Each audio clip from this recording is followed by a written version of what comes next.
नमस्कार, आप देख रहे हैं सनमार्ग लाइव। दिन भर की तमाम बड़ी खबरों के साथ मैं हूं कौशल कुमार। अमित शाह का 3 सितंबर का झारखंड दौरा स्थगित हो गया है। साथ ही असम के तर्ज पर झारखंड में भी एनआरसी लागू करने की मांग हुई। 3 सितंबर को देश के गृह मंत्री सब भारतीय जनता पार्टी के राष्ट्रीय अध्यक्ष झारखंड में उनका प्रवास तय हुआ था। उनका संथाल परगना में दुमका में उनका कार्यक्रम तय किया गया था। कार्यक्रम की तैयारी भी पूरी शुरू हो गई थी। कार्यकर्ताओं की बैठक भी प्रारंभ हो गया था। लेकिन आप सबको जानते हैं कि हम लोग भारतीय जनता पार्टी के नेता अरुण जेटली जी का निधन के बाद दिल्ली में एक प्रार्थना सभा रखी गई अरुण जेटली जी के को श्रद्धांजलि देने के लिए। इसलिए अमित शाह जी उस दिन दिल्ली में रहेंगे। इसलिए 3 तारीख जो अमित शाह जी का जो कार्यक्रम था गृह मंत्री के रूप में, भारतीय जनता पार्टी के राष्ट्रीय अध्यक्ष के रूप में, वो कार्यक्रम स्थगित किया गया है। ये सूचना भी आप सब लोगों को देना था। झारखंड विकास मोर्चा की तरफ से आज अल्पसंख्यक मोर्चा का अध्यक्ष नियुक्त किया गया और पूरे झारखंड प्रदेश में अकीदत का संगठन कैसे तैयार किया जाए, इस पर चर्चा की गई।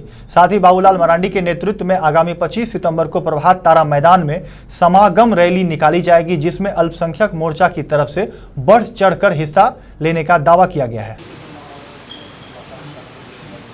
देखिए, पूरे झारखंड प्रदेश में अल्पसंख्यक मोर्चा का अध्यक्ष बनाया गया। हमें पूरे झारखंड प्रदेश में इस अक़लियत की संगठन को खड़ा करना है। 26 जिला का जो संगठन होता है, उस संगठन को इतना मजबूत स्थिति में बनाएंगे कि आने वाले विधानसभा चुनाव हो या आने वाले अभी 25 तारीख को जो समागम जनादेश समागम रैली है प्रभात तारा स्कूल के मैदान रांची पे, उस रैली में भी हमारी एक दमदार उपस्थिति होगी। पूरे राज्य से अक़लियतों की जो संख्या होगी हज़ारों के हज़ार में होगी और उस मैदान को भरने का काम करेंगे। और नवंबर दिसंबर में जब विधानसभा चुनाव होगा इस राज्य में, उसमें भी हमारी अक़लियत समाज जो है और पूरी अक़लियत संगठन जो है बाबूलाल जी के साथ एक साथ खड़ा होकर के 81 विधानसभा में हम लोग मजबूत स्थिति में आएगा और बाबूलाल मरांडी जी को मुख्यमंत्री बनाएंगे। रिम्स में इलाजरत लालू प्रसाद यादव के डॉक्टर ने बताया कि लालू की तबीयत थोड़ी अनस्टेबल हो गई है। बता दें कि लालू यादव को फोड़ा हो गया था, जिसे डॉक्टरों ने चीरा लगाकर साफ कर दिया है। लालू यादव की किडनी 50% से 30% पर आ गया है। जांच रिपोर्ट में इन्फेक्शन पाया गया है, इसलिए एंटीबायोटिक की दवाइयां अभी चलेगी। तबीयत थोड़ा अनस्टेबल हो गया है। उनको एक बॉयल जिसे फुंसी बोलते हैं वो हुआ और वो फिर फोड़ा में बदल गया, बटक्स के ऊपर ल्यूटियल रीजन में। जी 1 हफ्ते से था, उसको ड्रेन कर दिया गया मंगलवार को, उसका पस निकाल दिया गया है और इन्फेक्शन के चलते उनको एंटीबायोटिक की दवाई दी जा रही है और किडनी फंक्शन थोड़ा डिटोरिएट कर गया, 50 से 37% पर आ गया। इन्फेक्शन की जो दवाई हैं वो 4-5 दिन और चलेंगी और हम लोग अक्सर ऐसा क्रोनिक किडनी डिजीज में इन्फेक्शन होने पर थोड़ा किडनी फंक्शन डिप करता है, तो वो अभी हम लोग उम्मीद करते हैं कि जब एंटीबायोटिक बंद होगा और फिर वो नॉर्मल होंगे तो 15 दिन में या 1 महीने में फिर वो पर वापस 50% पे आ जाना चाहिए। ब्लड टेस्ट हम लोगों ने कल करवाया, उसमें इन्फेक्शन का एविडेंस है जो अपेक्षित था। थोड़ा तो अनस्टेबल हो गए हैं। ब्लड प्रेशर भी उनका थोड़ा लोअर साइड में जा रहा था, तो हम लोग उसका भी दवा घटाए हैं। मिला जुला के 1 हफ्ता से तो हम लोग कहीं अनस्टेबल है। लालू यादव के चिकित्सक के अनुसार लालू की किडनी 50% से घटकर 37% ही काम कर रही है। इसी को लेकर लालू यादव के छोटे बेटे तेजस्वी यादव ने लालू यादव का हाल जानने रिम्स पहुंचे और लालू का कहीं बेहतर जगह इलाज कराए जाने की बात कही, ताकि वह जल्द से जल्द स्वस्थ हो पाए। साथ ही तेजस्वी यादव ने राज्य सरकार और केंद्र सरकार पर भी कई सारे आरोप भी लगाए हैं। चलिए जल्दी लेट होगा।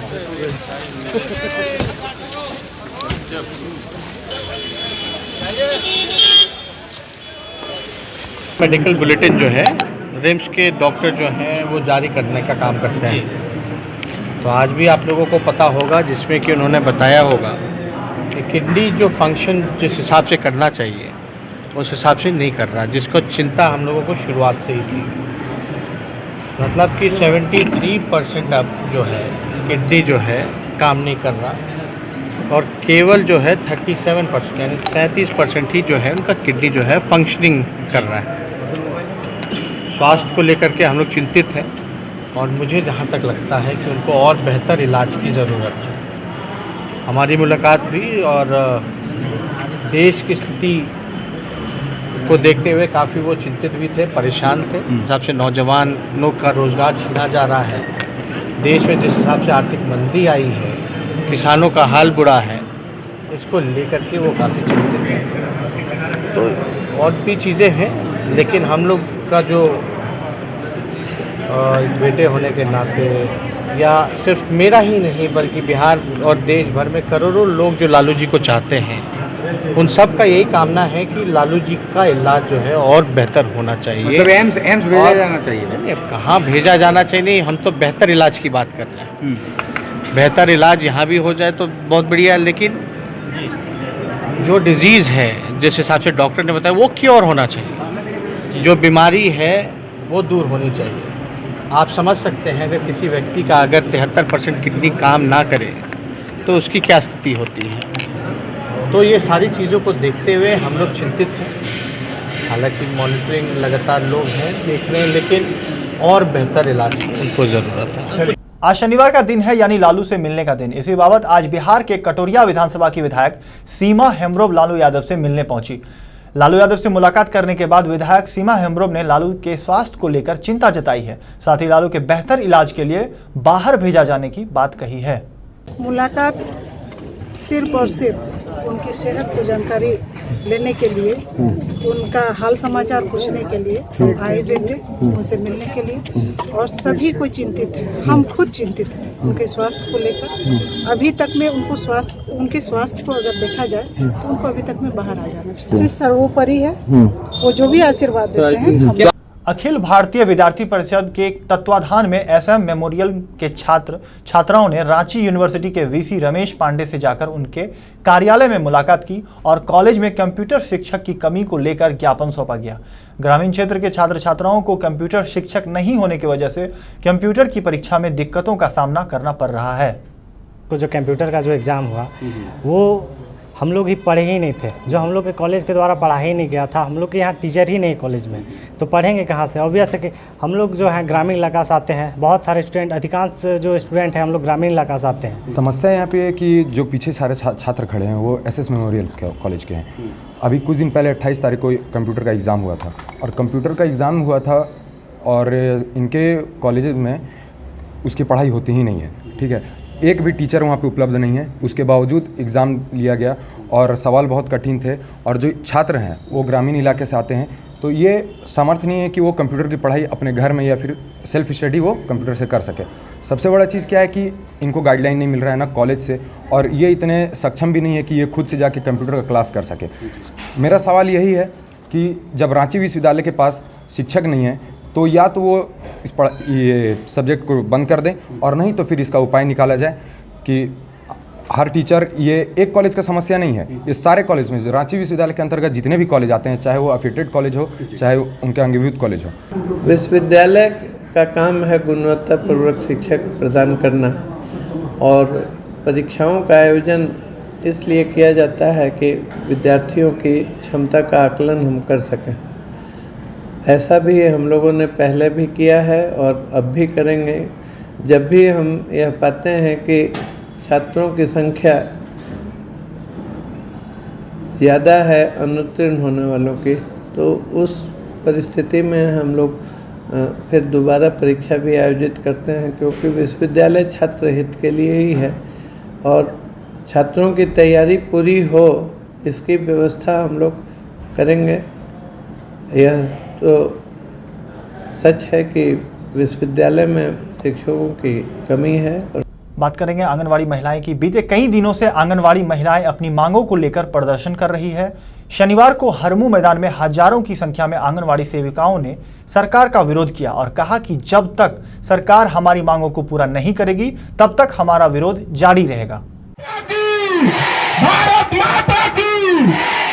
2018-19 में एक्सपायर हो गया और ना ही तो सरकारी तरफ से हम लोग को कुछ लाभ नहीं मिल रही है।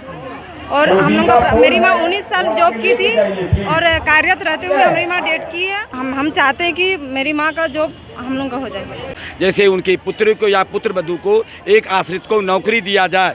जैसा कि अभी हमारे एक बेटी यहाँ पर आई थी यहीं दिल्ली से, उसकी माँ एक्सपायर कर गई, वो ढूंढ रही है, उसके बदले में दूसरे देखिए ये खड़ी है यहाँ, चलो ये यहाँ पर खड़ी हुई हैं, इनकी मांग है था, ये ग्रेजुएशन की हुई हैं लेकिन इनको नहीं दिया गया। बेईमान सरकार के जरिए इन लोगों की मांग को पूरा नहीं किया जा रहा है। बरसों से रघुवर सरकार को हम लोगों ने लास्ट 14 मार्च को भी हम लोगों ने कहा था, इनके डेरा का हम लोगों ने मई में 30 मई को घेराव किया था हमारी बहनों ने।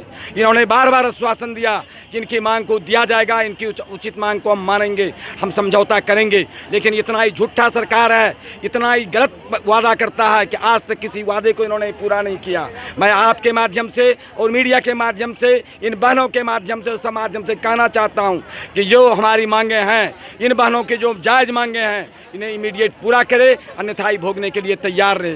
शहर में बढ़ती घटनाओं को देखते हुए प्रशासन चौकन्नी हो गई है। अरगोड़ा पुलिस ने 48 घंटे में चेन छिनतई मामले में 3 अपराधियों को गिरफ्तार किया है।